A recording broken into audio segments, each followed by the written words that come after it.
The word is discipline. If it's a discipline, it's got to have rules, it's got to have standards, and you either meet those standards or you don't. And if you're going to be a serious academic in any field, and you're going to call it a discipline or call it a science even, it's got to have a set of standards that are assessed rigorously. That's what discipline means. There has been a lot of conversation around the former Cambridge professor Jason Arday, who has cancelled his book tour as his memoir officially goes on sale in the US today. He has been at the centre of a scandal involving allegations of plagiarism, fabrication of personal achievements and academic dishonesty.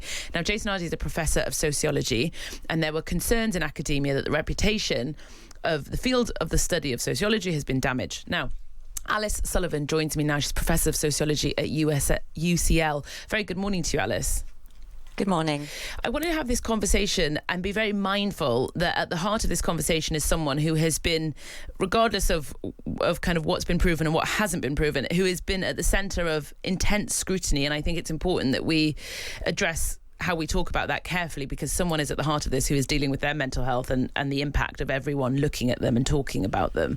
So I want to be really mindful of that, because I think that's important. I know you've been very vocal on X and you've tweeted a lot about this, and you have also spoken about sociology as a whole being fractured and kind of being damaged by this plagiarism scandal. And I wanted to just start by asking you how you think it has impacted the study of sociology.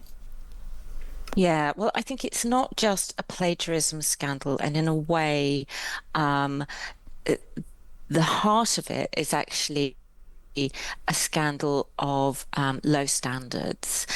And I think what this really highlights for me is that sociology is not one discipline. There are many different strands within sociology, and the main thing I want to get across is that there's really great work being done and really important work being done in sociology, both by people using quantitative methods and qualitative methods. So this isn't a methodological debate. It's about the distinction between people who believe that the study of society should be about the pursuit of truth about the society so that we can understand it better and solve our social problems on an evidence basis, and people on the other hand who think that sociology is either just about a sort of pretentious waffle or is about pursuing a particular political agenda. And for those who think it's about pursuing a particular version of social justice, certain truths become unsayable. And I think that's created fear, not just in sociology, but across universities as a whole. I think. And so, sorry, go on. No, go ahead. Finish your point. So I think we've always had a certain tolerance for a certain amount of nonsense, and that's not necessarily a terrible thing.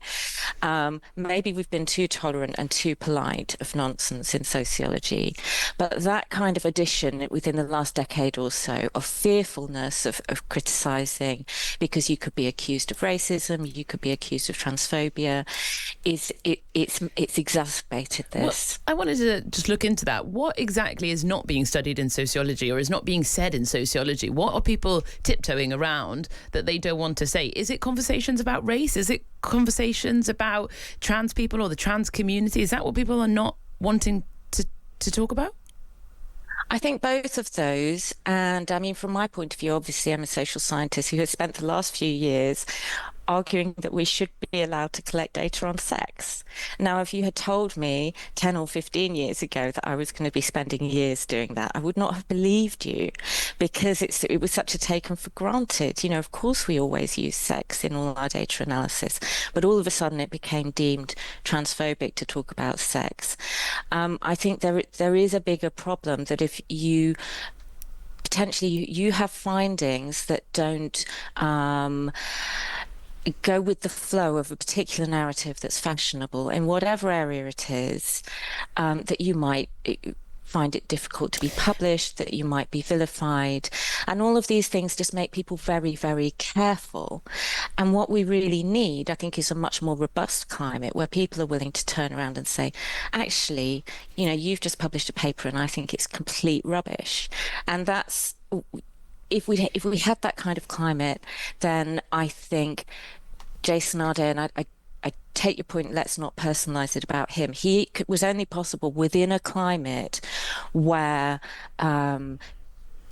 people who really had made no serious contribution to the discipline could be lionized. And he's just an extreme example of that. Okay, Alice, I'm going to try and read between the lines of what you're saying, because it sounds to me like, because of perhaps the sensitivity that we've had over the last few years due to the BLM movement, due to the murder of George Floyd, the conversations that we've been having about race and colonization, it sounds to me, which by the way are conversations that are worthy and deserve to be had, but it sounds to me like you're saying that there has been an extra sensitivity to these conversations, and that created a climate in which Jason Arday could publish things or perhaps not be as vetted as strongly as you feel like he should have been. Is that right? I think it's not. This isn't just about BLM or about any one thing. I mean, if I can tell you that Jason Arday was promoted to one of the most illustrious positions within, my discipline, and I am a sociologist of education, and I'd never heard of him until this scandal broke. So you don't feel like he was qualified or worthy of the No, position? I'd never read any of his work, and when I did read some of his work, because the scandal broke, I was astonished at just how poor it was. He's not saying anything. Okay, he's not even, Alice, I think lots of things can be true at the same time. So I think it can be true that there might be some sensitivities to conversations about race. It can be true that perhaps the way people have reacted to this story has something to do with race, and it can also be true that Jason Arday perhaps, and again he has alleged that he has not plagiarised anything. He has admitted to maybe some errors in his work, I think is the word he used, but he has said he has not plagiarised. And it can be also true that there are errors in his work and maybe his work shouldn't have been lauded in the way that it has. All of those things can exist at the same time, right? Absolutely. But what I would say is that I know that there are a lot of Black sociologists and Black academics, and some of them have written about this, that are really unhappy about the way that Jason Arday was essentially treated as a mascot by the University of Cambridge.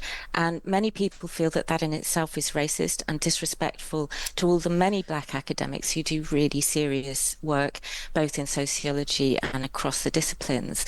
They have been seriously undermined by this too. But the point I really want to make is about the trustworthiness of sociology. If we want people to take sociology and social sciences seriously, we need to be, I think, a little bit less tolerant of people who just aren't doing the work. Well, I think this is what the conversation comes back to, is I think the broader conversation that I think we're both having here, Alice, is that perhaps there needs to be better checks and balances in places at universities or in societies to do with sociology. There should have been a better vetting process, as opposed to, for whatever reason, taking one person and lauding them as kind of the face of it. I think in history has taught us that never seems to work out too well. And you and I, Alice, could sit here and theorise and get very academic about it for a very long time. But it is a fascinating conversation. Alice, I appreciate you joining us this morning. Thank you.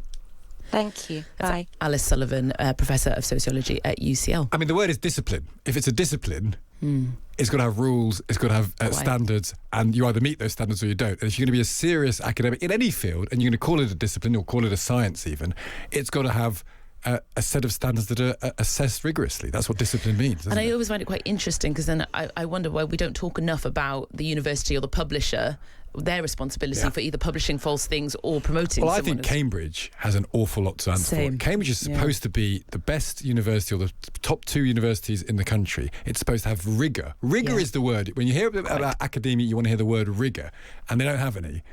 And that's a disgrace, because what's the point of them? If they don't have rigour, they don't have anything, just a collection of old buildings.